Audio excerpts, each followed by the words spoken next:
ધોળકામાં આષાઢી બીજના પવિત્ર દિવસે નીકળનારી ભવ્ય રથયાત્રાના શાંતિપૂર્ણ આયોજનને લઈને પોલીસ તંત્ર એક્શન મોડમાં આવ્યું છે, જેના ભાગરૂપે ધોળકા સર્કિટ હાઉસ ખાતે અમદાવાદ ગ્રામ્ય એસપીની અધ્યક્ષતામાં એક મહત્વની બેઠક યોજાઈ। આ બેઠકમાં ચાર શેરી વિસ્તાર અને કેલિયા વાસણા ગામથી નીકળનારી બંને રથયાત્રાઓ જ્યાં એકત્રિત થાય છે તે કલીકુંડ સર્કલ ખાતે ટ્રાફિક અને સુરક્ષાની ચુસ્ત વ્યવસ્થા ગોઠવવા પર વિશેષ ચર્ચા કરવામાં આવી।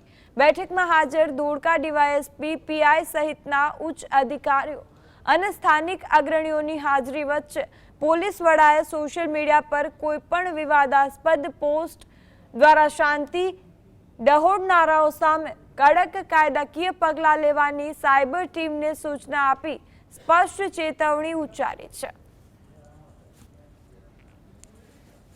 રથયાત્રાની કમિટીના તમામ સભ્યો સાથે અને ધોળકા શહેરના તમામ આગેવાનો સાથે આજે મિટિંગ થઈ છે।